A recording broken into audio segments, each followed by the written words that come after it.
So we are Ubuntu Game. Actually, our parent company is called Games to Unite. Ubuntu Game is really our first foray into the online game space.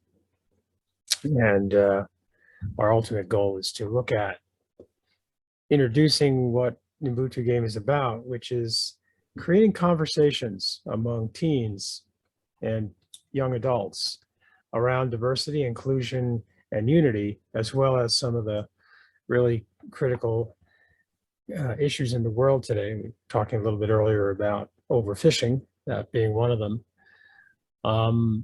And through the board game, the questions that are asked, it's sort of a Trivial Pursuit kind of format, only there's no right or wrong answer. And there's participation by more than one team member. So a player goes, they land on a square, they ask a question or they answer a question, and then others can chime in as well. You know, the idea of the game is to really create conversations, and through discovery of the answers, a disparate group of teens can really begin to learn about each other and their cultural diversity and differences, as really a first means to having a deeper understanding about those differences, which is how we really progress in that space. And in recent years, through some organizations like Black Lives Matters, and we were actually spawned over a year ago through an incubator called Purpose Alliance. And that's where the nexus and the idea of the game really started. And so we've been at this for a little past a year. And let me see. Are you seeing the slide deck or the game? I'm not sure what we're seeing here. I'm seeing a slide deck with. Okay, yeah. So, right. So we're Games to Unite, and you know, we want to imagine a world where, children can feel safe about really being who they are and sharing their challenges and experiences through our game to help build the empathy for themselves and those around them. And it also increases and enhances awareness of how their actions may actually be negatively impacting others, so that they can see and understand maybe the consequences of those actions and be a little bit more empathetic about it. And of course, what we're really about is equality, diversity, equality, and inclusion, and equality or equity. These are our two founders, Jennifer Noya and myself. We also have with us today Sherry Lozer, who joined us as a director part of the way through. Ubuntu initiative. Ubuntu, we took the word. It translates loosely to I am because you are in South African language. Our MTP is bridging diversity through communication. This is what the game looks like. It's an elliptical board game that you cycle through with different playing pieces, land on squares, and then you get asked questions depending on the square that you land on. There are some other aspects of the game that also come into play. We have something that we call a barrier stop spinner, which is in kind of in the spirit of understanding disabilities and advantages. This is done before the game so that someone can effectively, when they roll their dice, they'll either lose a turn or in one case, roll again, depending on what the dice roll is throughout the game. And it kind of simulates a handicap, for example. Currency spinner, after each roll and successful session, and again, that's defined by answering the questions and having a good interaction, Because in most games, there has to be, let's face it, a winner of some kind. We came up with a currency spinner so that at the end of each question, that player rolls the currency spinner and then they accumulate points based on this wheel throughout the game, and then it gets tabulated. So that's pretty much it about who we are. Purpose launch pad we've used, some of our key partners that we have identified in the government side, NPOs, NGOs, and ultimately our revenue streams, which we're actually talking about at the present moment, very timely. We think will come from different sources. And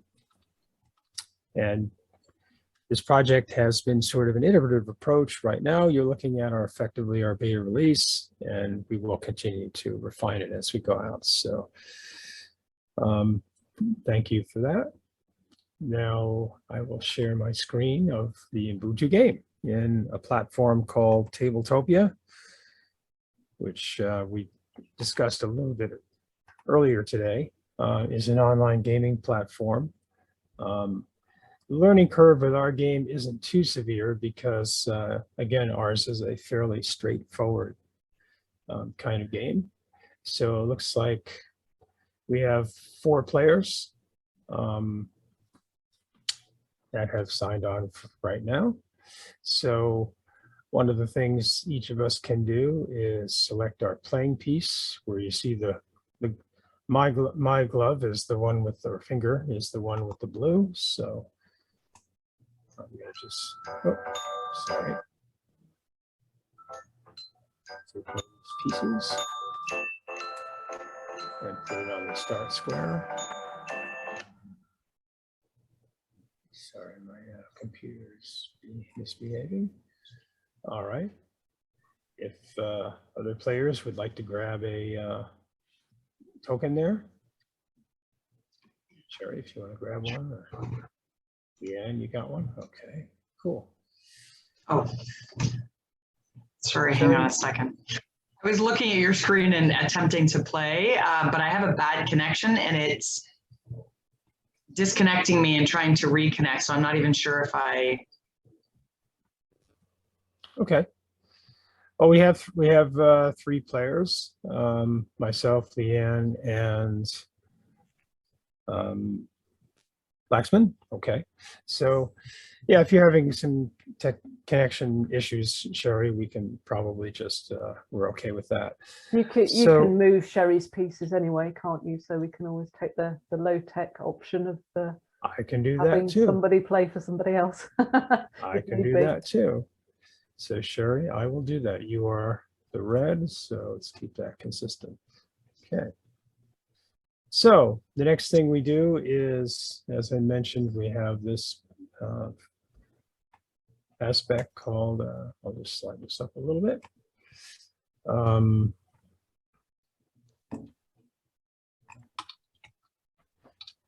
right, so this is what we call our barrier stop, which I alluded to earlier. So everyone will get to roll a die, sorry, proper English.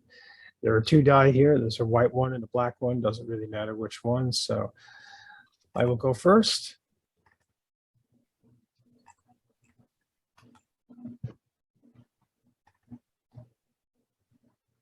Okay.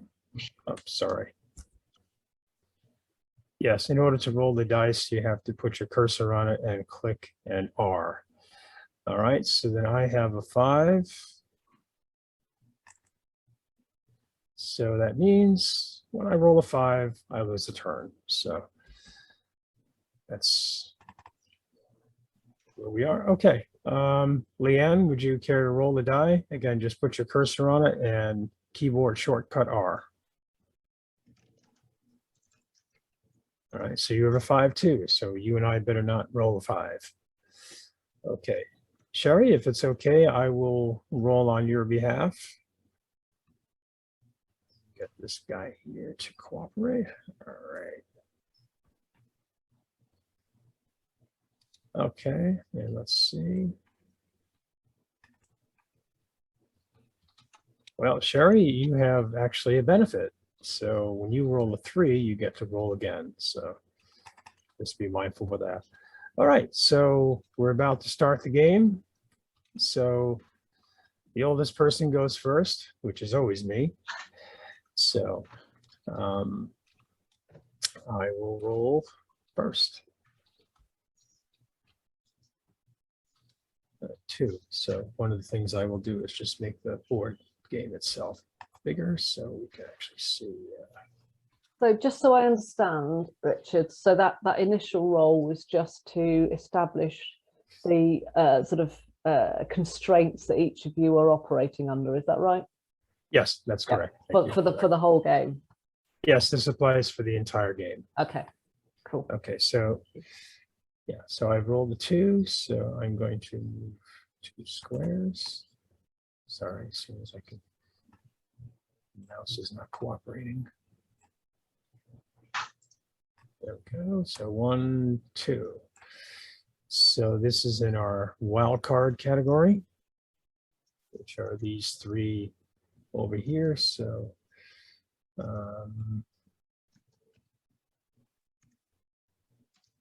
actually down here, sorry.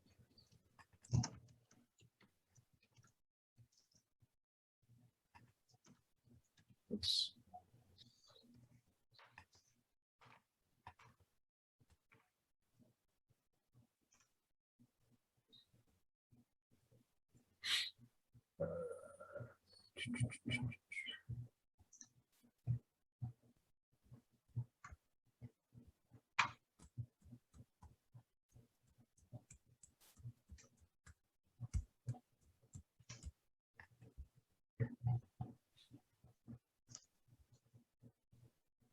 Sorry. It's actually a T for turning the card over. So, all right, so this is the first question. So a telephone with no voice. The player who drew will select a word or phrase. They will mouth the word to the player next to them 1 time. Other players will cover their eyes. This will continue throughout the entire group. The last player will say what they think the word phrase is. Is this easier or harder than a regular telephone? So this might be a little more difficult to simulate remotely, Okay. but I think you get the idea. Yeah, so in the case that it's something like that is not particularly sort of playable of what we're doing, if you just, I don't know, give us a little bit of an explanation of how that would work in practice and what learnings would come out of it, that's probably the best way Yeah, to go for. exactly. I mean, in this case, I mean, our game was originally designed to be played in person, but Yeah. obviously with COVID and some other things, we had to kind of shift gears, and we were planning to do a digital version. I think what we'll do ultimately is modify the questions so that they can be it will work in this kind of fashion. Over a Zoom call, for example, if you're playing this digital game, you could simply have breakout rooms and then just have 2 people in a room where they have the interaction, close the room, do it with the next room, and so on and so forth. So that would be a way that we would simulate that.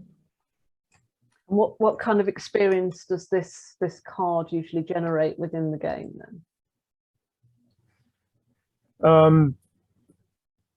This particular example or this particular wildcard kind of? Yeah, this particular wildcard. Yeah, this is designed to be a more collaborative, where instead of just simply asking a question, it is intended to have, obviously in this case, everyone in the game kind of pass on and work together collaboratively.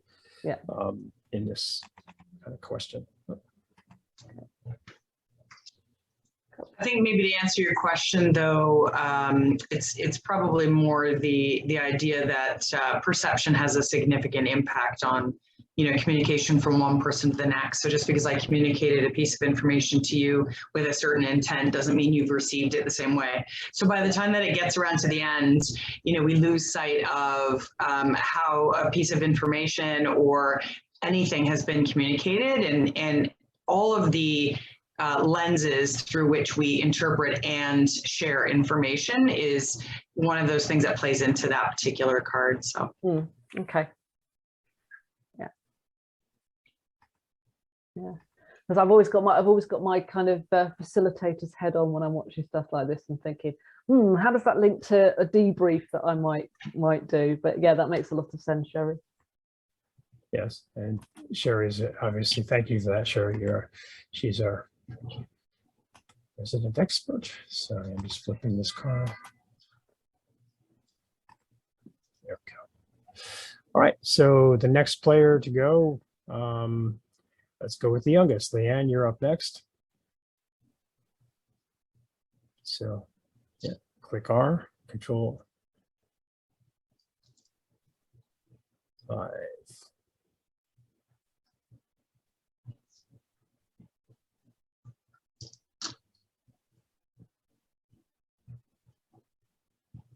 Five spaces.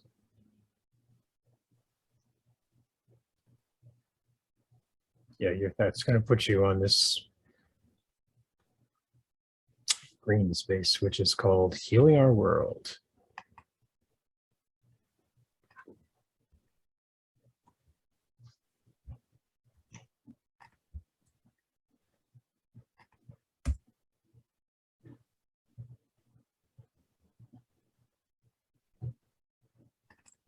Does the card appear? All right. There we are. Yeah, no, I'll do the card flipping since I'll sort of play the role as the moderator as well. Yeah. So the question is, how can we encourage the protection of endangered animals? So look up an animal that's almost extinct. What is one thing that we could do to help save that animal? Okay.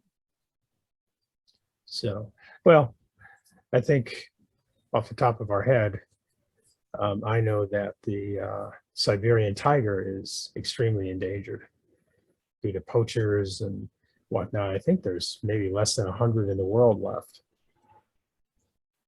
I heard, as a result of watching The Tiger King, obviously, that there are there are fewer tigers in the wild than there are in North America now. There's more tigers in North America than in the rest of the world. Yeah. Wow. And you know, the ones in North America are all in captivity. Yeah. They're all in the care of nutcases like Joe Exotic. Aside from zoos. Yeah. So, yeah. but what does that say about society? Yeah, that animals living in their own habitat it's much more dangerous than living in captivity. Yeah. Yeah. And I suppose a card like this would maybe open up discussions about things like captive breeding programs and whether, the ethics of that and all of that sort of, as well as getting people to think about what they can personally do, I suppose, to protect ecosystems. Right. We hear about we hear about things like the Amazon rainforest, and a lot of these, as Americans, we always kind of think that we have influence on the rest of the world, but when you see these kinds of things happening, you realize we really don't. That it's really up to the indigenous people to take a stand against these kinds of things and try to reverse these scenarios. So just a question that comes out of that. So you say look up an endangered animal. So typically when you are running this game, what you would have a smartphone. Yeah. Okay. Yeah. Okay, you would have what additional resources might you have for people to do activities that are outside of the game, if you see what I mean, like looking things up? Right. You would have a smartphone. Actually, in some of our questions, 30% of our questions, there's actually a YouTube video that is used either for context or additional information on the question. And yeah, those would be accessible through a smartphone. So thank you for asking that, Sarah. Okay. So you have some recommended materials that you bring with you, like specific YouTube videos and so on as well then? Yeah.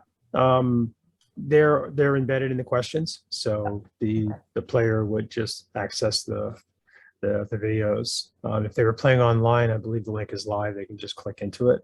Otherwise, they can go to their smartphone. Eventually, we have planned in our game to incorporate some virtual reality experiences in the wildcard categories, where in one of our first experience we intend to incorporate is, what would it be like for a neurotypical person to walk in the shoes of a neurodiverse person? For example, walking into a party atmosphere where the light, the sensitivity to the light, the noise, the sound, the motion, all of those things are grossly exaggerated for someone who's on the autism spectrum versus someone who's neurotypical, for example. So those are the kinds of interactions that we're trying to build in this game. We intend to build in this game. In fact, are working towards that now. All right, Sherry, I'm going to, is your internet connection still quirky, or shall I? Yeah, I don't know whether it's my connection, which is not unusual. I'm rural internet in this area, so that seems to be a common theme, unfortunately. But yeah, so go ahead. 1, 2, 3, 4, 6. All right, so you are in the quest category. So let's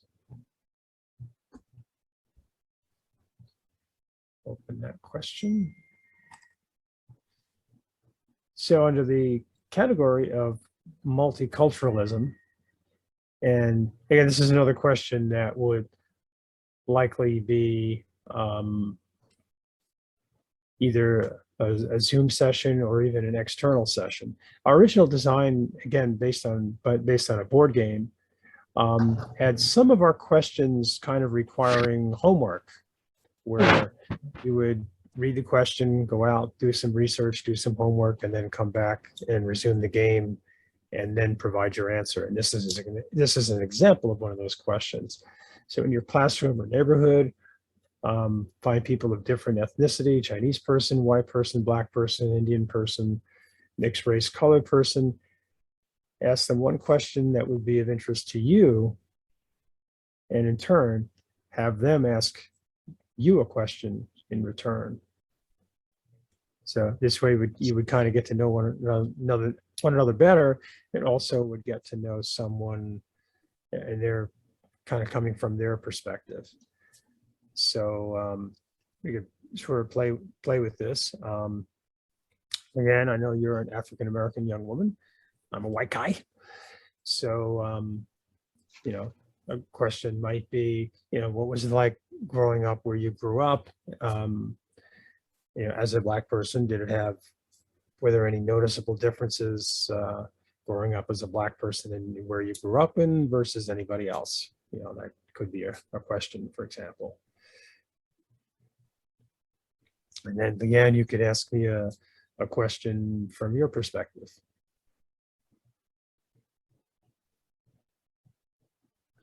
So,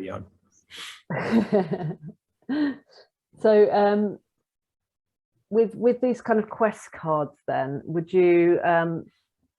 So you say some of them require homework. Would you have sort of different cards that you include in with the game, depending on the length of game you're planning on playing, whether you're planning on playing it over several different sessions, maybe in a school situation, or whether you're planning on having a sort of one session game? Would you have different? Yeah, that's a very good point, Sarah. Yeah, this is kind of the first beta version of our game, and some of the actual feedback that we've got was exactly in that area, that we could play a game that's entirely beginning and end, or we could play a game version that has that's continuous, that doesn't have an end. And then these kinds of questions would again resume in the resumption of the game in the second phase and whatnot. So yeah, so that's a great point, and again, some of the great feedback that we've gotten is definitely in that same area. So.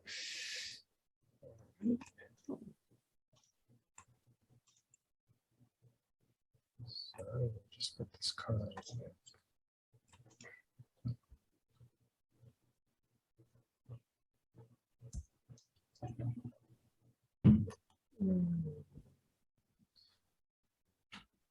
There's the shuffle option. Okay. So I guess my turn next.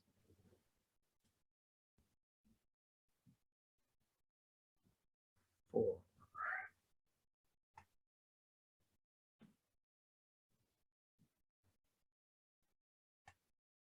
Okay, so this is the multiculturalism.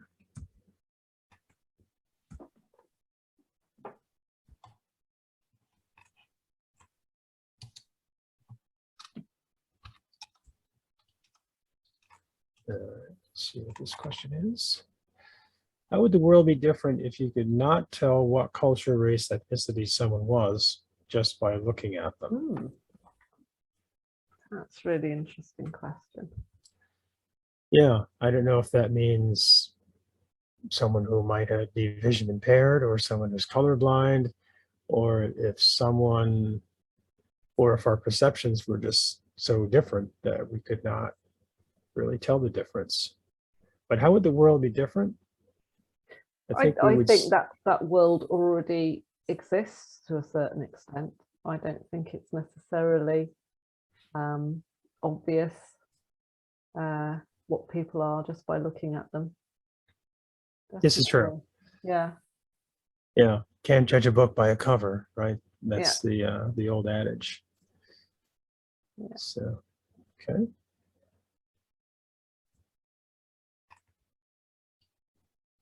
That would be a really good opportunity. Sorry, I'm talking rather a lot here. Do tell me to shut up if you want me to. Or No, that strikes me as a really good opportunity to maybe do, particularly with teenagers, some kind of sort of creative writing type activity there. If you were doing this as a long-term game, because that sounds like a writing prompt for speculative fiction to me. No. That there are these differences between people, but you can't tell what those differences are just by looking at people. Write about the world in which that is true. Yeah, that's true. And one of the things great point, Sarah. One of the things we're exploring with the game is, it's a game, but it's, we're also so aware that there's so much emphasis now on e-learning. And while what our game isn't necessarily academic, but it is thought-provoking. And to your point, using it as a means to get people to write about things and submit them would be a really beneficial aspect of the e-learning intention of the product of the game. Very good point, Brian. Brian just written, in Northern Ireland, you can't tell whether people are Catholic or Protestant just by looking at them. And yet that is a massive cultural difference that's caused wars. Yes. So yeah. Very good point, Brian. Very good. Also, in terms of... Go ahead. Leanne, were you saying something? Yeah, I thought someone else was trying to talk. But I was going to say also in terms of race, the idea that race is technically a social construct. Yeah, I think that'd be a really good conversation to come out of this as well. Yeah,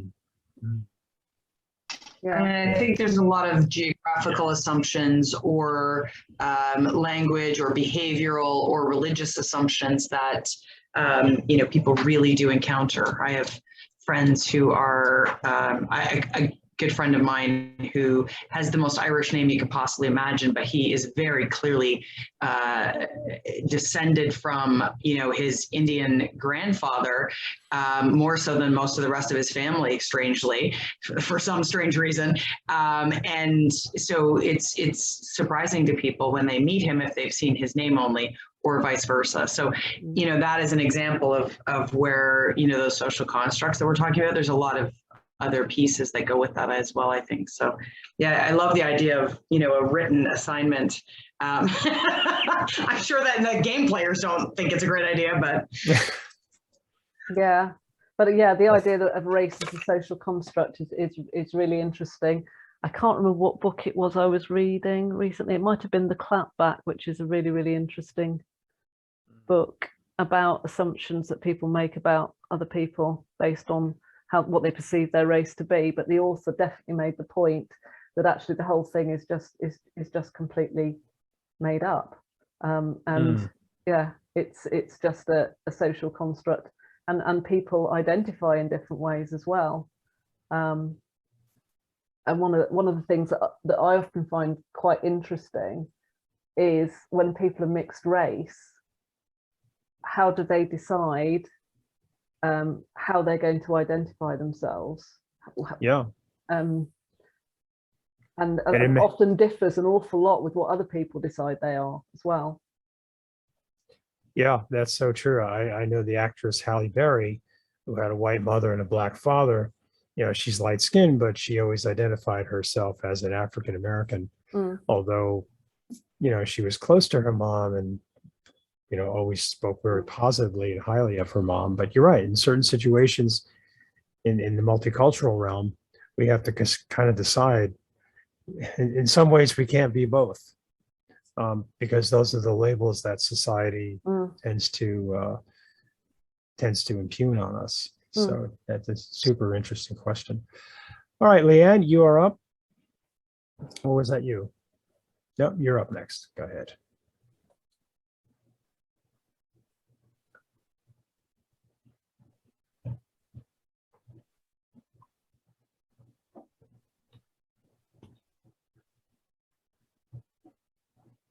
All right, that's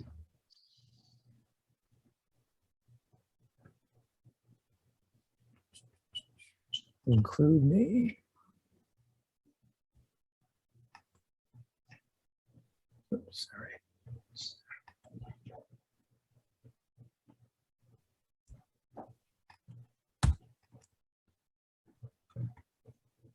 That's weird. How did that happen?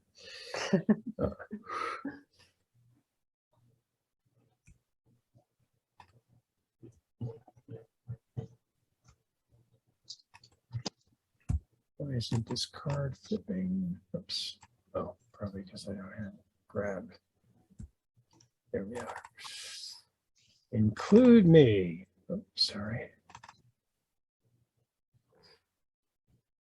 Do you believe people with disabilities are treated differently in the retail workspace than they are, and that they are more often victims of crime as they are easy targets?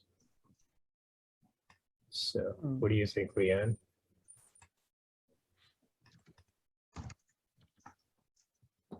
Yeah, that's a very interesting question, because from my experience, even at school, more specifically in middle school and high school, I think that was largely the case. I think often they were taken advantage of.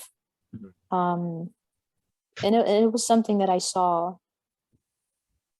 anywhere I went if I saw a disabled person. So being pushed around a lot, being, made fun of, mocked. Yeah, I think they're very susceptible to that kind of treatment.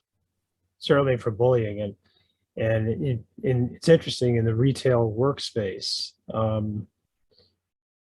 I just remember as a kid growing up, if there was somebody disabled, something that made you feel terribly self-conscious, because you saw in someone who was disabled, you saw things in them that you didn't want to see in yourself. And I think that kind of belief, obviously in the course of time and years, that's changed for me. But, when you're kids, you're very guttural, you're very instinctive.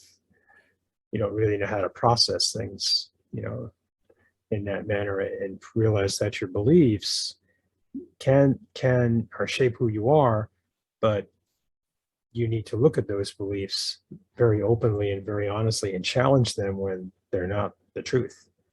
So this is the question very much in that line. Of course, victims of crime, yes, older people, disabled people, I think statistically, unfortunately, fall into that category. It's interesting about it being about the retail or workspace, because quite often one of the challenges that people with, well, it depends if it's a physical disability, they face the problems of even accessing a lot of those spaces in the first place.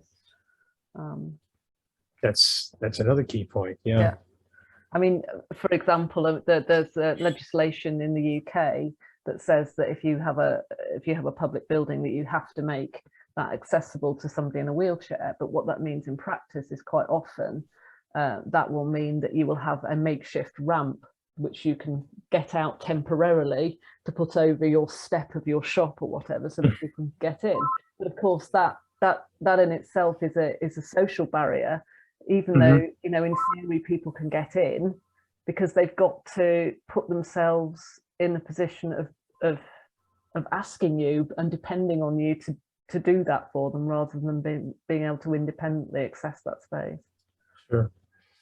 Leanne, I just realized one thing that we haven't done is do the spinner for the points at the end of each round. So why don't you do that? I think they're about to explain, Brian. I was about to ask that too. So Leanne, why don't you roll the black die just for variety, and we'll see what you come up with in terms of a point for that round. Number 5, so that's 5,000 points. All right, so we go, oops, and we just go to the top here where we have our counter. And let's see, you are, which one are you? I think I'm the yellow one. Well, my hand is green, but the piece I'm using is yellow. Okay, Richard, I'm very aware that we're kind of running out of time, and I know that one of the things that sort of stymies us slightly here is that it's a lot slower playing in Tabletopia than it would be if we actually were sitting in a physical space. But it'd be really, really interesting to find out about any bits of the game, even if it's just an explanation rather than playing it through, that we haven't seen yet. So any sort of types of cards. Those other 2 spinners at the bottom, it'd be really interesting to see how they fit in. Yeah, they're at the end of the game, we have this, what we call our breakthrough spinner, and that's where each player gets to spin, and then they talk about, as it says, what was your top takeaway from this game, or what was your biggest personal breakthrough today? What will you do differently after today's game? How did the game influence you to change some things? What action will you take after today's game? What discussion will you have with your parents after today's game? And who else would you like to share something you learned from today's game with? So that's what we do at the conclusion of the game to kind of keep the conversation going, and try to get them thinking about what's next, and keep it going. And then again, we have 9 different subjects here that I know we didn't get to all of them. I can zoom in a little bit. So as we mentioned, we have healing our world, which is discussions about, global warming.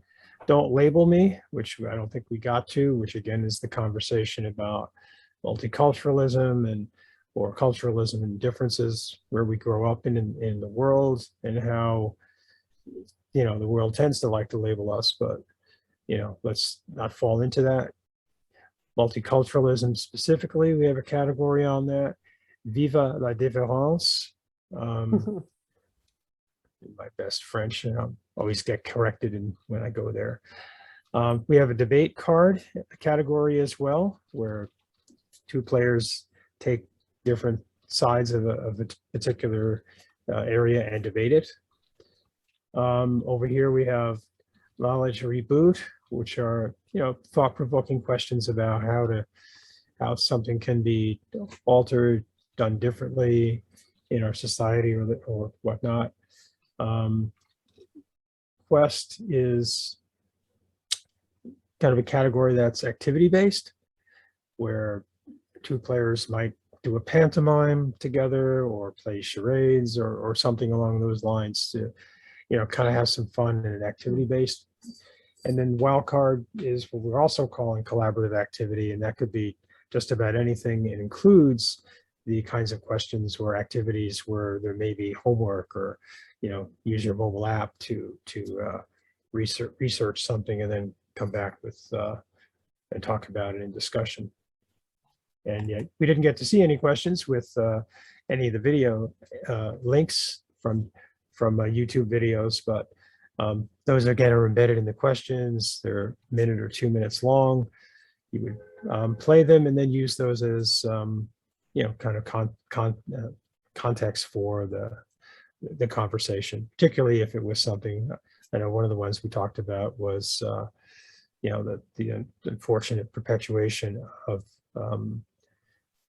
child slavery throughout the world, and there are some really gruesome statistics about that, and videos that really talk about that, because part of what our game is also about is we're not trying to make anyone really uncomfortable, but let's face it, through talking about uncomfortable issues and questions, that's how we really learn about each other, and that's how we really kind of confront our own beliefs and our own perspectives.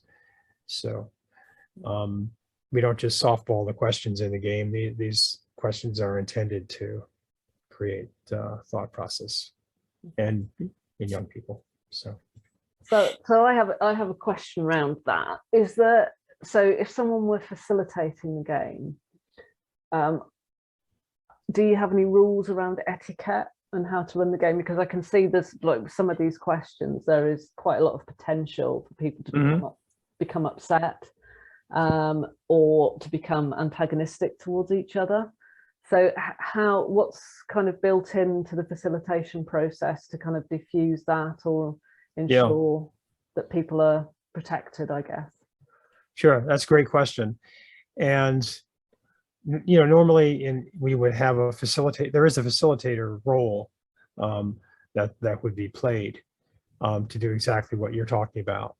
To make sure that the answers stay on point, and that if they go off in a tangent, they're redirected on point, that everyone's comments and feelings are maintained. And if somebody does say something that's controversial, to kind of point that back and look at what was said, to examine it, so that that person may understand if they hurt someone's feelings and whatnot. So the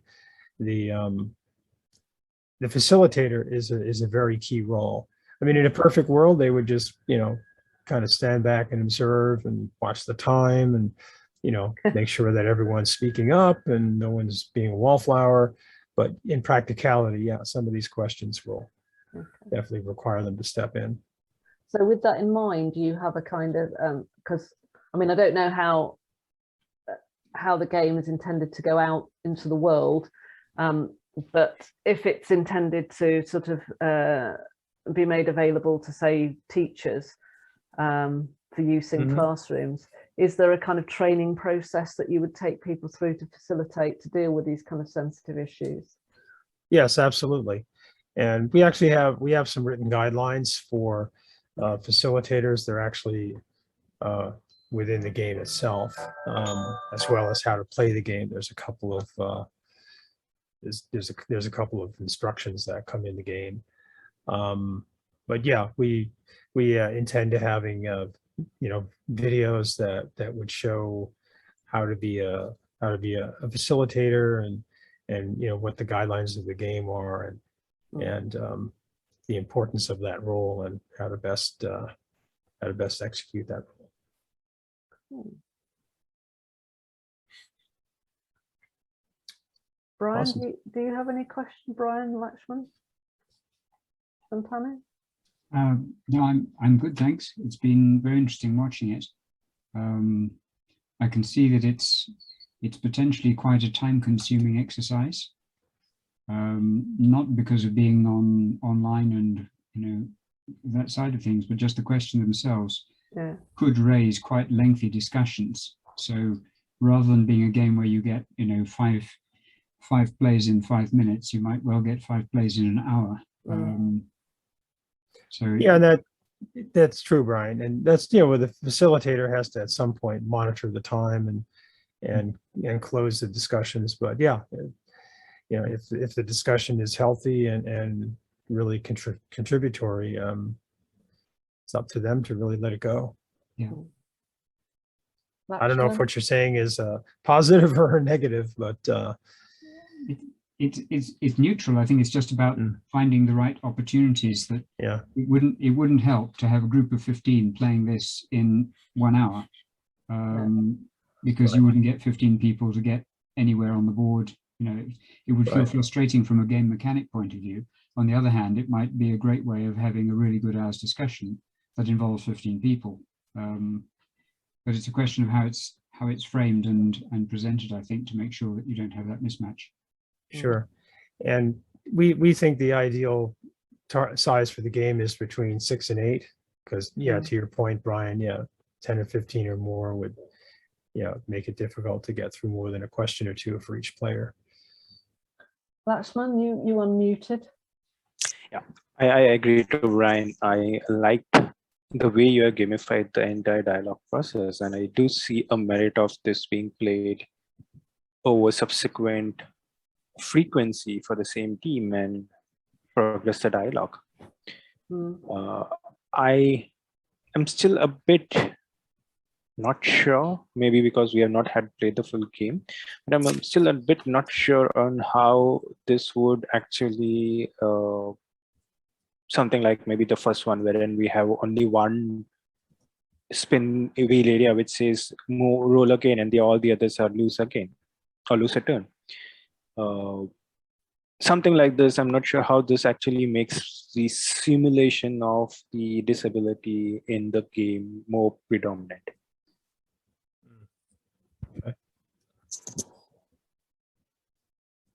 I think it's just a constraint that people have to act under. It gives them I guess, some kind of level of frustration with what they're trying to achieve in the game. Is that right, Richard?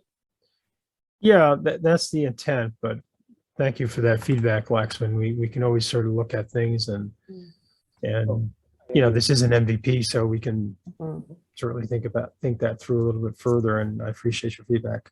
Maybe it needs to be different. The reason I'm bringing this out is this is more of a dialogue-based game. There's no objective or goal for me which I would lose on if I don't have my next turn. That's true. That's where I'm coming from. Yeah, I can see it there.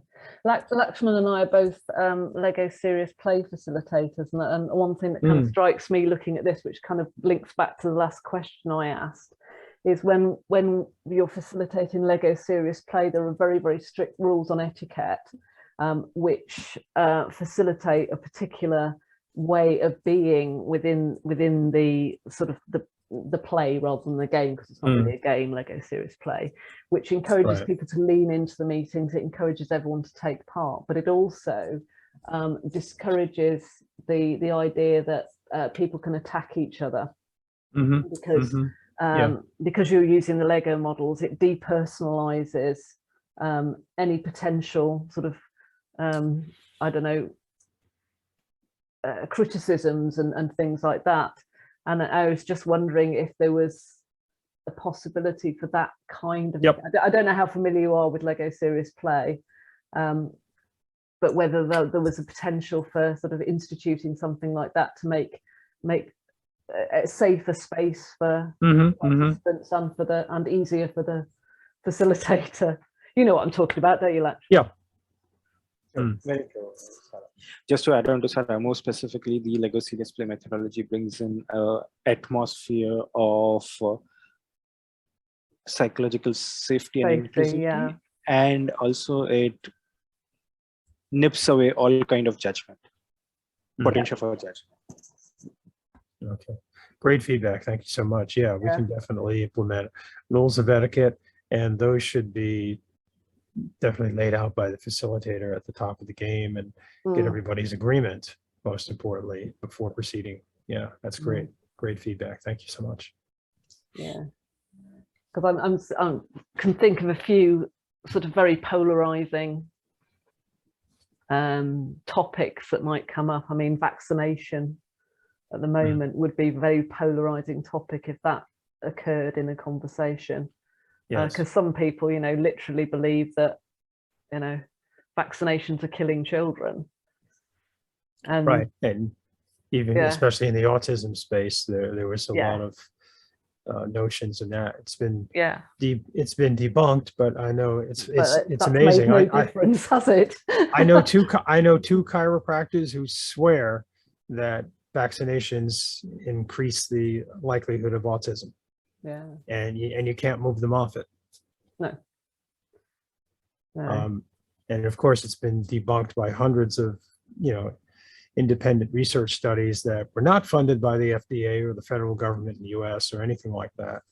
So but you're right. And that all comes back to our belief systems. Our belief systems are our reality. And people today are not willing to challenge their own belief systems and see if they're anchored in reality, truthfulness, or just what they want to believe. And that's across the board. And, I'm an old journalist from the 70s. So, truth is an elusive commodity these days, especially with social and cable news and so forth. So Yeah. we're Well, trying to truth get to is that. whatever you choose to believe at the moment, isn't it? Right. Right. If it's not congruent with your beliefs, then it's false news or Yeah. it's something else. Yeah. There's a convenient mechanism to denigrate anything that you don't agree with, even if there's insurmountable fact. Yeah. Well, because the mechanisms of proving things are themselves suspect to people who don't want to believe something. Right. They'd rather believe some guy in a cornfield in Iowa with a podcast in his basement. Yeah. In his nuclear shelter. Yeah. Indeed. Yes. Anyway, on that rather depressing. But we're out to change all that. Yeah. No, this is a absolutely. game this is a game that hopefully will get young people who unlike those older types, it's much more difficult to shift our beliefs once you get into the latter years of your life. But when you're younger, you're much more malleable. So that's another reason why we feel this is important to get to those beliefs, to question those beliefs, to get them to Absolutely. think about that when they're still able to. Lovely. Okay, so we've got 6:05 now, so we probably should wrap up. Is there anything that you want to sort of add, Richard? Tell us how to get in touch with you, how to find out more about the game or anything like that. Oh, sure.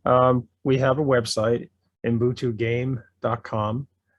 So we have a page in there where you can send your comments or if you want to get in touch with us. We'd love to hear from anyone.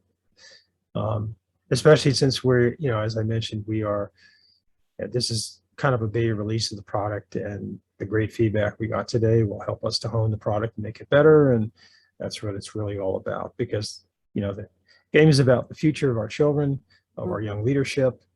And we believe that's where change in the world will come from. Not a bunch of 70-year-old men in Washington, D.C.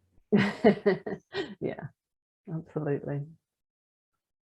Well, thank you so much for bringing this to us. It's really, really interesting. Yeah. And thank you, Sarah, for hosting this series. And, we're very humble and very grateful that you invited us on. And thank you, Laxman, for your great feedback. And we're just happy to be here. And I'd just like to point out, because I didn't do introductions at the front. So Richard has also written an article for Ludagogy this month. So do pop along to Ludagogy and read that as a sort of companion piece to this session, so you can get the complete picture. All right. Anybody got anything they want to add before we wrap up? Sherry? Thank you, Sarah. Just a quick thanks to everyone for coming. Okay. No, that's brilliant. Okay, I'll hopefully see you all again soon and get the chance to chat about games and making the world a better place. Indeed. Happy gaming all. Okay. Thanks.